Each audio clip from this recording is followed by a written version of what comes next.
vigilándote. Falso sentido de seguridad son esas cosas. Son falsos sentidos de seguridad. Yo quiero que hoy usted despierte de ese sueño, de esa falsa seguridad. ¿Y por qué quiero esto, hermanos? Porque muchos viven convencidos de que si todo está bien con su alma, o creen que todo está bien con su alma, cuando en realidad caminan despreocupadamente hacia la condenación eterna. Y este es un problema, porque muchos que se llaman cristianos se encaminan a las mismas puertas del infierno con una falsa seguridad. Entonces esto ayuda a todo el mundo, ayuda tanto a cristianos, a los que nos llamamos cristianos, y ayuda a aquel que no es cristiano, porque al que no es cristiano le ayuda a pensar y a meditar para buscar una solución. Hermanos, pero a nosotros los cristianos entonces nos ayuda a vivir en santidad, nos ayuda a prepararnos para ese día. La lectura que acabamos de leer dice que el reino de los cielos es como una gran red donde se recogen peces buenos y peces malos. Bueno, y esto es la iglesia, hermanos. En la iglesia vemos de ambas partes. Habemos buenos, habemos salvos y habemos no salvos. Y muchos se denominan cristianos, pero no son salvos. Y van derecho a las puertas del infierno. Entonces, hermanos, conocer los terrores del infierno sacude la conciencia. La segunda razón, hermanos, es que conocer el infierno disuade el pecado. Conocer el infierno disuade el pecado. Tanto el creyente como el incrédulo pecan menos cuando se le recuerda regularmente la realidad del juicio eterno. Y eso es una verdad, hermanos. La doctrina del infierno, cuando se conoce, es como un regulador, ¿verdad? Es como algo que regula, que el hombre se desenfrene tanto como puede ser. O sea que cuando el hombre conoce acerca del infierno, hermanos, no es tan malo como pudiera ser. Hermanos, la conciencia del castigo refrena el corazón inclinado hacia el mal. Y eso es una verdad, sea como sea, hermanos, ¿verdad? El infierno, hermanos, cuando se conoce, entonces el pecado es controlado, eso disuade, hermano, el efecto del pecado en la persona.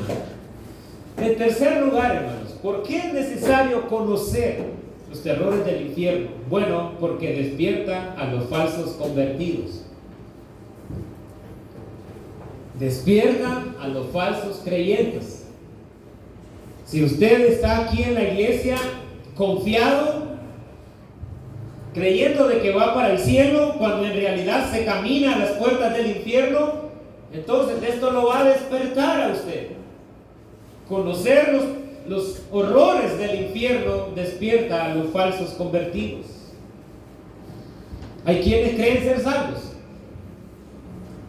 solo porque creen intelectualmente en Cristo o en el Evangelio, pero saben, nunca han nacido de nuevo. No saben lo que es el nuevo nacimiento. Sin saberlo, caminan rumbo al infierno. Y esta doctrina entonces puede ser usada por Dios para abrirle los ojos a usted. Hermano, si usted va a decir, bueno, hermano, ¿de qué está hablando? Bueno, ¿de qué pasaje está hablando? Hermanos, hay muchos pasajes.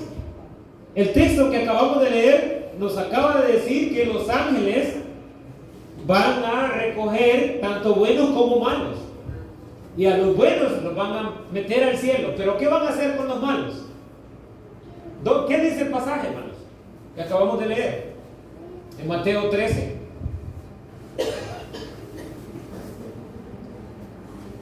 Mire, se lo voy a leer. Dice así: así será el fin del siglo. Saldrán los ángeles y apartarán a los malos de entre los justos. Y dice el versículo 50: y los echarán ¿en dónde? En el horno de fuego. Allí será el lloro y el crujir de dientes. Entonces, esa es la tercera razón, hermanos, por qué nosotros debemos de predicar acerca del infierno, porque el infierno despierta a los falsos convertidos. La cuarta razón que quiero darles, hermanos, es que predicar el infierno es provechoso para todos. Es provechoso para todos, tanto para creyentes como para no creyentes. La predicación del infierno es útil tanto para creyentes como para incrédulos. Y quiero decirles, hermanos, que ¿cuál es la razón de decir esto? Bueno, hermanos, porque esta doctrina, ¿saben qué? Glorifica a Dios y produce fruto espiritual. Y eso es una realidad, hermanos. Ahora, la segunda pregunta que quisiera, hermanos, hacerles y que la contestáramos es: ¿por qué tantos le temen al infierno? ¿Por qué tantos le temen al infierno? La primera pregunta, hermanos, que les hice y que traté de contestarla es: ¿por qué debemos preocuparnos por el infierno? Y al menos les di 4 o 5 razones. Y la primera razón, hermanos, es que conocer los terrores del infierno sacude la conciencia, ¿verdad? Eso fue lo primero que les dije. Segundo, hermanos, conocer los horrores del infierno disuade el pecado. Eso es una verdad. La tercera, hermanos, que conocer el infierno despierta a los falsos convertidos.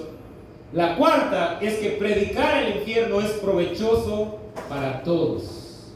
Habiendo dicho esto, entonces, ¿por qué tantos le temen al infierno? Bueno, la realidad, hermanos, es alarmante. Hoy la mayoría no le tiene miedo al infierno, ¿verdad? La mayoría no le tiene miedo al infierno. Y esto se aplica tanto a quienes asisten a una iglesia como a quienes viven en el mundo. La pregunta es: ¿por qué no le tienen miedo al infierno? ¿Verdad que usted, si tiene en su casa, y he visto en algunas casas de ustedes, hermanos, el cuadro de un león? Pero si usted tiene, hermanos, en su casa un león en un cuadro, lo ve pintado, simplemente es un cuadro, sabe que no es real. No va a pasar nada. Pero ¿qué pasaría si usted se encontrara solo en la selva, frente a frente a un león verdadero?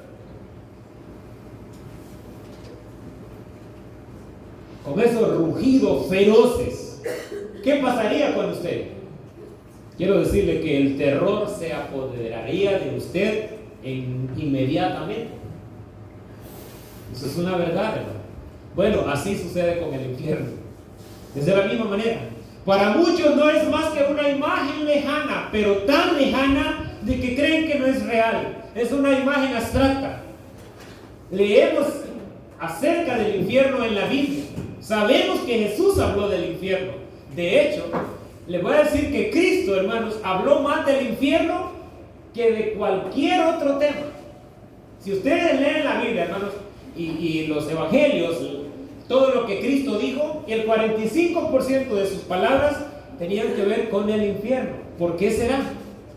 ¿No creen que es importante, hermanos? Bueno, pero lo que pasa, hermanos, es que no lo palpamos como una realidad viva. ¿Por qué no lo creemos real, hermanos?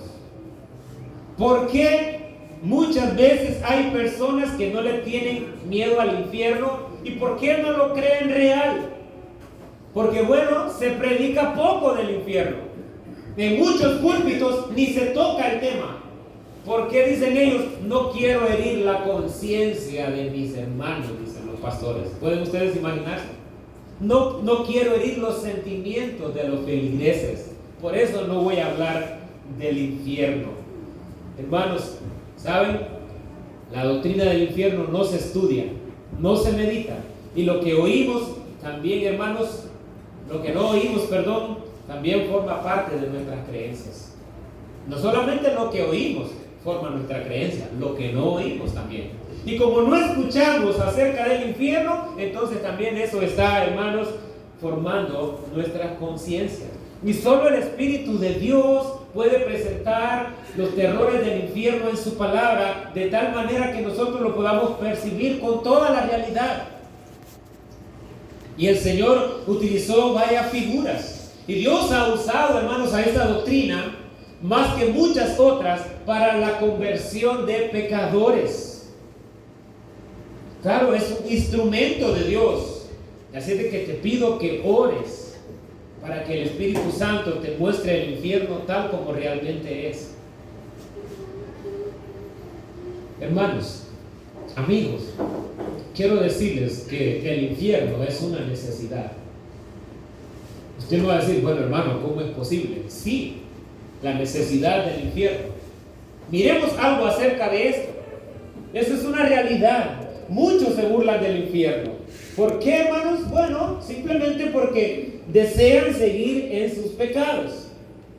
Desean vivir sin que la conciencia los acuse. No quieren oír lo que está mal. No quieren oír que el pecado será castigado. Algunos objetan diciendo, ¿cómo puede? Y esta es la que más, hermanos, normalmente las personas salen a decir, hermanos. ¿Cómo puede un Dios justo, bueno y santo, cómo puede castigar y mandar a sus hijos al infierno? ¿Sí la han escuchado ustedes? Eso es una objeción que las personas dicen. Pero ¿cómo es posible que ese Dios amoroso del cual me estás hablando va a castigar eternamente a las personas en el infierno? Bueno, hermanos, esta pregunta nace de un entendimiento equivocado del carácter de Dios, pero también de la naturaleza del pecado. Quiero que examinemos por qué el infierno es absolutamente necesario. Hermanos, es necesario, el infierno es una necesidad por la enorme maldad del pecado y la santidad de Dios. Estoy hablando, hermanos, acerca de la necesidad del infierno. Y es necesario por la enorme maldad del pecado y la santidad de Dios. ¿Saben, hermanos, cuál es la dificultad principal? La dificultad principal para aceptar el infierno radica en no comprender cuán terrible es el pecado. Cuando el ser humano no comprende la dimensión de lo que es el pecado y cuán santo y cuán glorioso es Dios, entonces esto no se aprecia. No vemos la maldad que hay incluso en el pecado más pequeño. Porque creemos, no, esto es tan pequeño que para Dios es insignificante. Hermanos, no entendemos la santidad. No entendemos la justicia. No entendemos la ira de Dios. Por eso podemos decir, no, esto es un pecado pequeñito que Dios ni cuenta se va a dar. O es una mentirita blanca que... No, hermanos. ¿Saben por qué decimos y hacemos eso? Porque ignoramos la santidad de Dios. Ignoramos su justicia. Hermanos y amigos, cada pecado es una rebelión contra el gobierno de Dios. Escuchen esto, cada pecado es una rebelión contra el gobierno de Dios. ¿Saben? Cada pecado, por pequeño que sea, es burlarse de Él, es rechazar su autoridad, es ponerse a uno mismo como un Dios rival. El pecado rechaza al Creador y exalta a la criatura. Eso es lo que hace el pecado. Adán, cuando desobedeció a Dios, lo que quiso es entronizarse él. Y eso es lo que hace el pecado. Eso, el engaño del pecado, eso fue: tú serás igual a Dios, estarás a la par de Dios. Y eso es lo que hace el pecado. La Biblia dice, hermanos, en el libro de Habacuc, vayan conmigo al capítulo 1, versículo 13. Habacuc 1:13.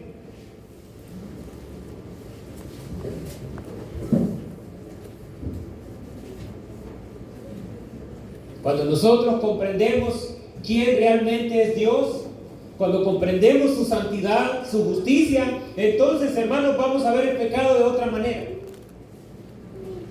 Dice, hermanos, muy limpio eres de ojos para ver el mal. Oigan, está hablando del Señor. Dice, hermanos, que sus ojos son santos, son limpios. Él no puede ver el agravio, no puede ver el mal. Entonces, la santidad absoluta de Dios no puede tolerar ni el más mínimo pecado. Dios no lo tolera.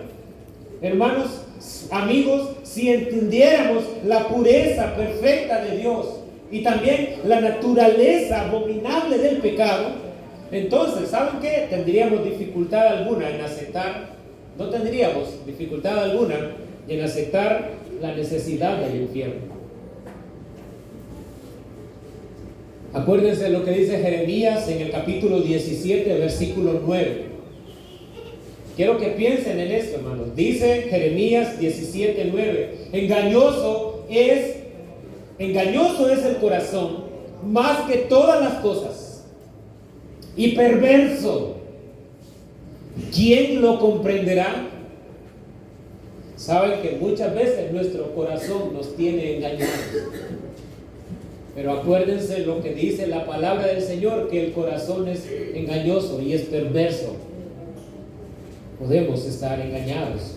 Nuestro propio corazón nos engaña respecto a la gravedad del pecado. No, esto que hice no es tan grave. Dios lo va a pasar por alto. Hermanos, amigos, no se engañen. Dios es un Dios santo y Él no tolera el pecado, hermanos.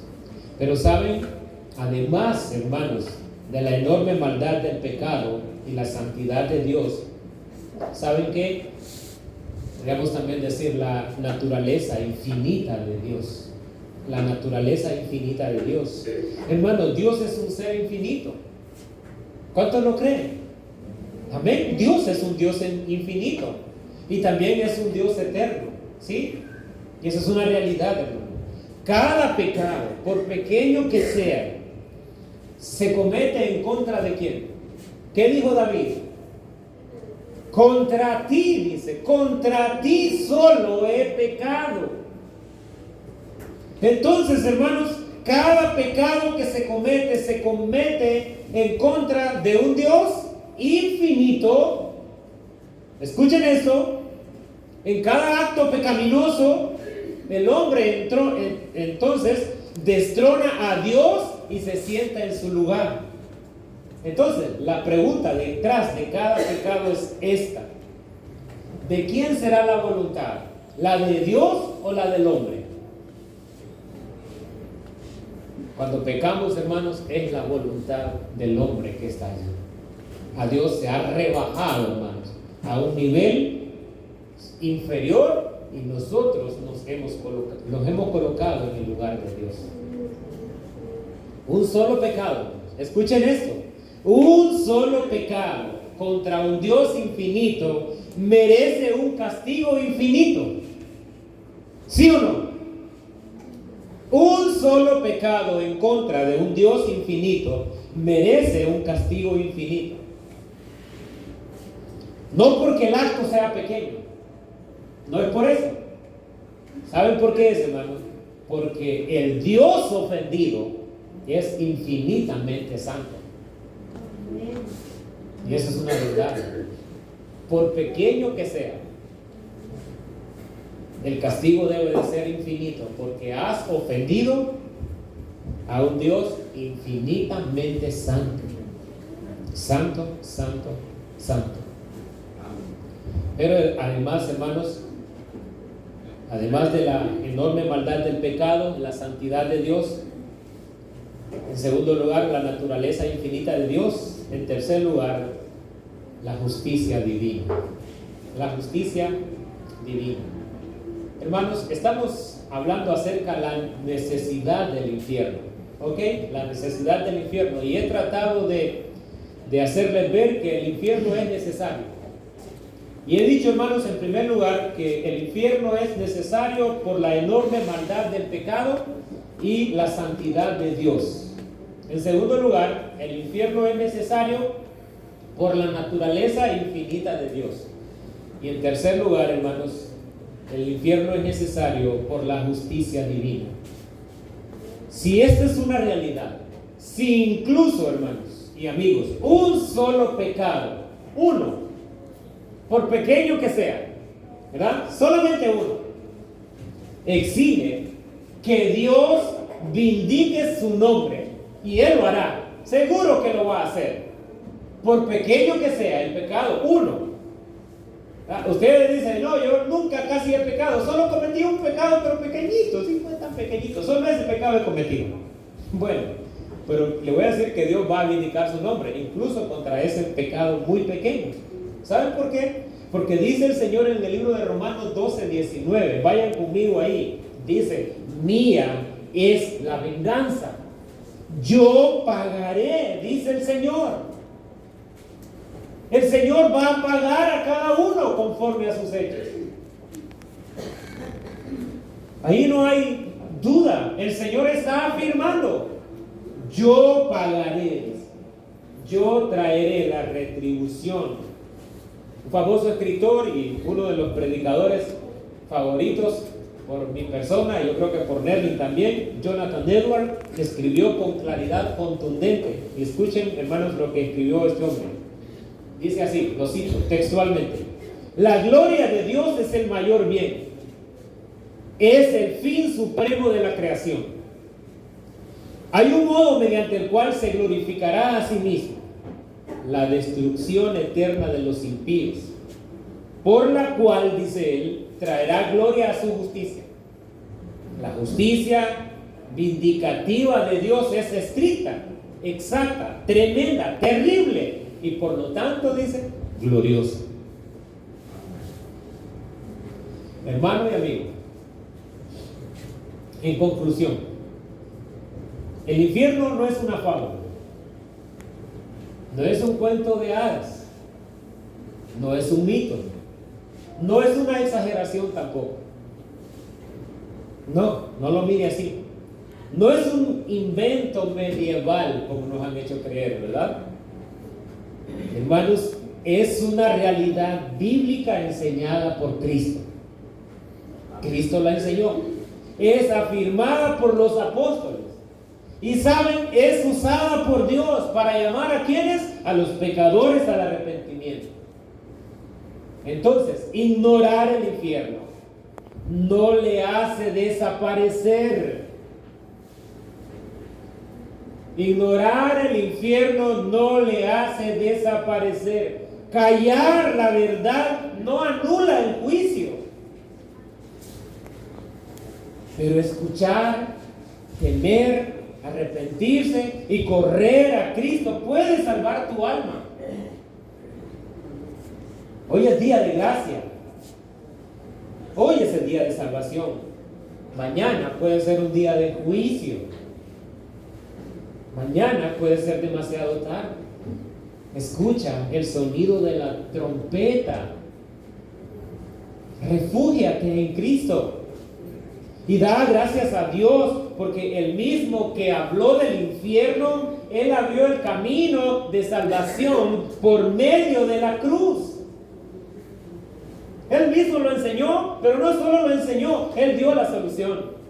Él abrió el camino de la cruz para que nosotros pudiéramos ser salvos. Acuérdense, hermanos, lo que dice la palabra del Señor en el libro de Hebreos, capítulo 10:31. Con esto termino. Hebreos 10:31. Horrenda cosa es caer en manos de Dios vivo. Escuchen esto. Horrenda cosa es caer en manos de un Dios vivo. El infierno es una realidad justa y santa que Dios usa para confrontar al pecador con la urgencia del arrepentimiento y la necesidad de Cristo. No olviden eso.